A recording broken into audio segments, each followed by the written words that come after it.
let's just pray before we start. And God, Lord, we know that only through you, Lord, that we receive salvation, God. It's only through the Son that you've hung on the cross, God, for the sake of us.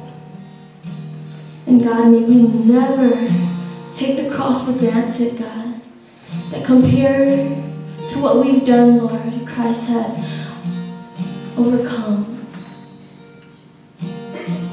May we just surrender everything to you at this moment, Lord, and just press on to who you are, God, and just be in your presence, Lord.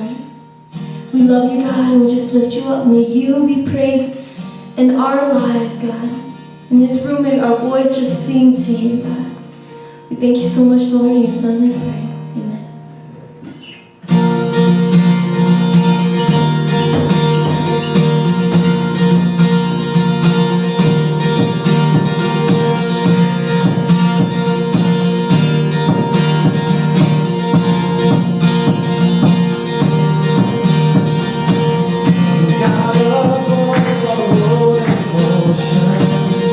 God of all hopes and dreams, and how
So this is a Hmong song.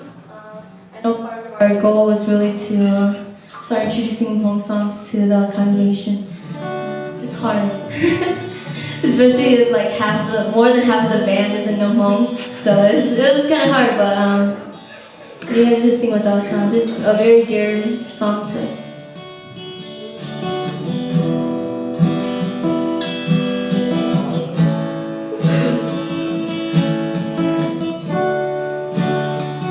Ku cita na ku tuju ya cimo ko nyanda ku isha ku ne yo chi jong valino ku ta ko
Today, though, we get to a real topic of the issue that I'm going to talk about today. Why does God allow evil? From all the serious, all the joking to the seriousness now. Why does God allow evil? I stumbled upon this with a lot of people and a lot of Christians. We struggle understanding why God allowed evil. So for the first few weeks of this month, I'm going to talk about evil and God. And that affects us because it affects the way that we perceive God. When we start struggling at asking why God allowed evil into our life and allow evil to happen around us, the things that happen that's bad that's happening around us, we start questioning so much to the point where we are distrusting Him, we're not relying on Him, and we find that we have no courage, no place in Him, that we start believing that He allowed evil to hurt us. We start getting to that. And that's not what God is. And so, when you get to that point of your life, this is where I will get you back into it. Why does God allow evil? It's a necessary question to ask every day because it's an everyday question that we struggle with internally in our mind and our heart. And the answer basically comes down to this. I want to tell you guys God's attributes. Because to understand why He allowed evil, you may think like He is malicious evil God, to allow such evil to unleash into earth and allow to unleash into your own personal life.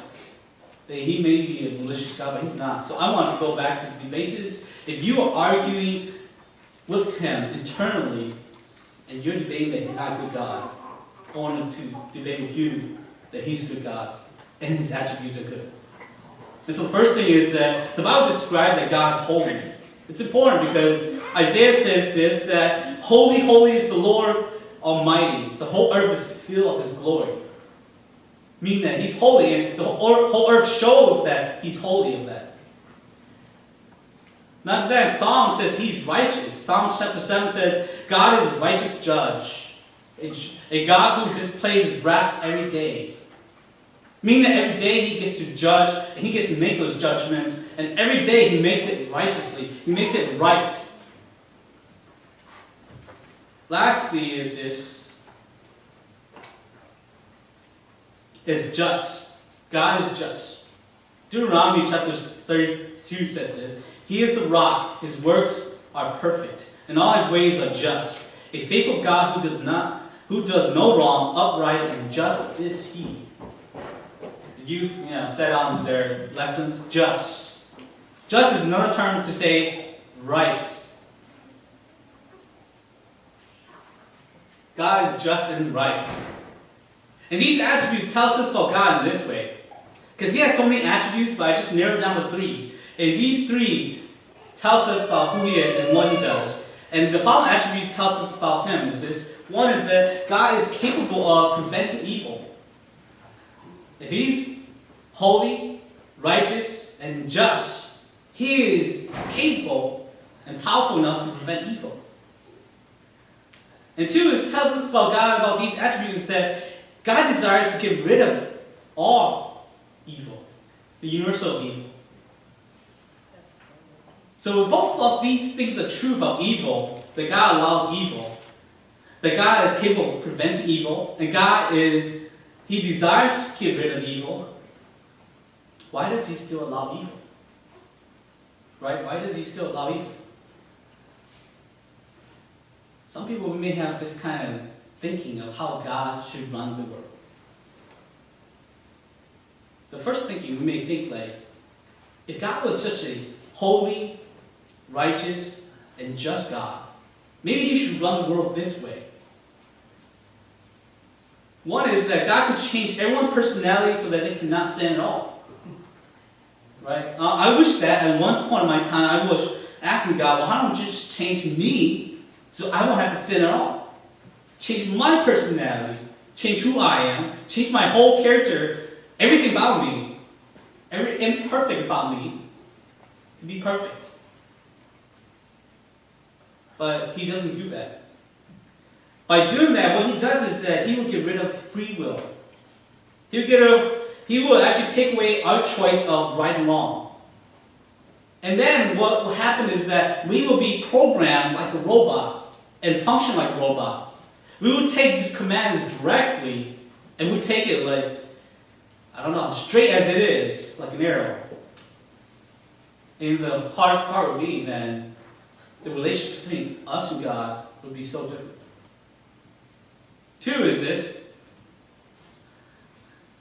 Some people could think that, God could compensate for every person's evil action. God could compensate that, and he could intervene it supernaturally. Right? He could come in, Of course God allowed evil to happen, but what if all these sinful, evil things happen, and God could intervene it supernaturally for every deed? Say, if you're trying to steal, like what I did when I was in elementary school, that lead pencil from the 7 lead pencil, I was trying to steal one of the 7. And I did steal one of the 7. And he just suddenly come right in front of my face and said, oh, you're stealing right there. That's not yours. And if I reach out and he just slapped my hand, that's supernatural intervention. God did that. That would be awesome, I know. That would be awesome. That would be super awesome. And if he could do that 100% of the time, because he could fill out the whole world, he could be around us all the time. God could stop a lazy construction worker from causing any kind of damage to his job, and things could fall off, things could be destroyed in people's house. God could stop a father who who's addicted to either drugs, alcohol, or anything like that could cause harm to his wife or his children, or any of the extended family. God could stop, all these gunmen that we see in school, all these kids that pick up guns and shoot in school. God could stop all that. God could intervene and to do everything that we would do. God could prevent all those horrible events, but He doesn't. The reason why He doesn't is because He allowed us to make our choices. If we were prevented from all these choices, then He's stopping us from everything. He's stopping us from doing anything. Lastly, last thing some people may think is, God could be a good judge, right? He's a just and righteous judge, right? God could be one of those judges that just remove everyone's committed sinful act. You do something wrong, you do something sinful, you do something evil, well, God could just remove that. Because some people actually believe that, right? And the problem with this possibility is that if something sinful has happened to another person and God forgives that, God removed it, God removed all of our sin, everyone's on earth, the whole sin, then no one's reliable to any sin.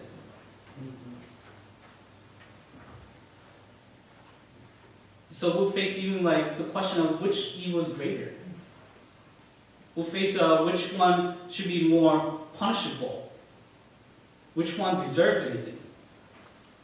Romans talks about sin and how deep it goes. In Romans chapter 3, verse 23 says, "For all have sinned and fall short of the glory of God."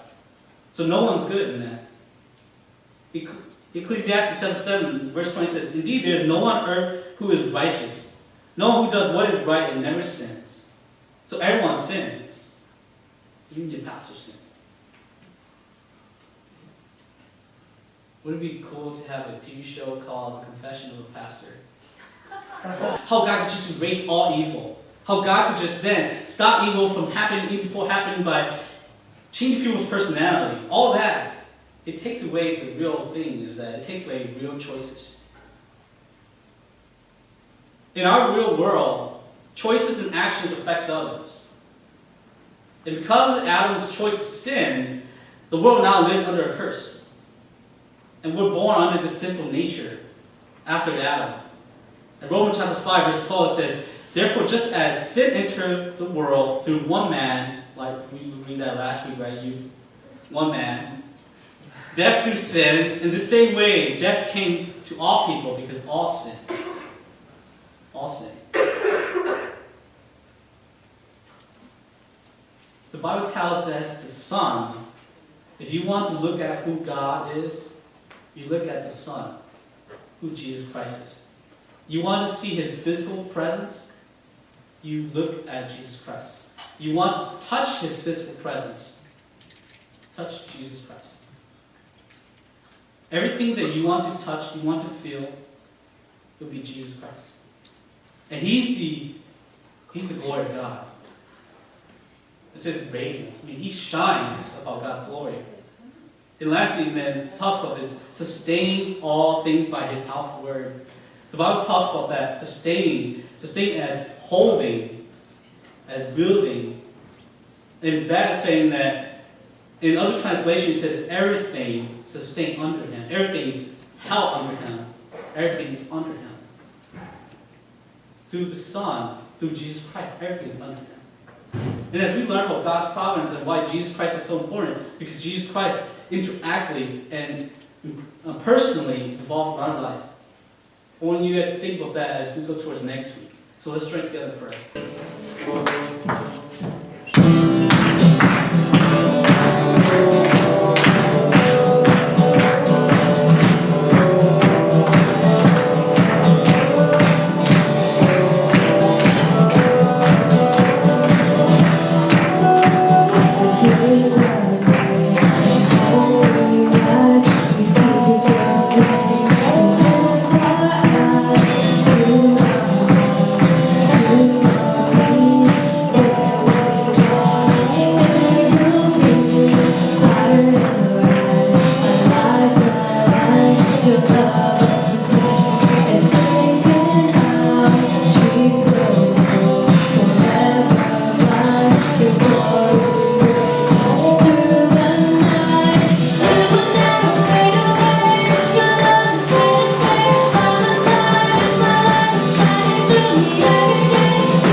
mom, the ladies, her gentlemen over there, and the youth back there.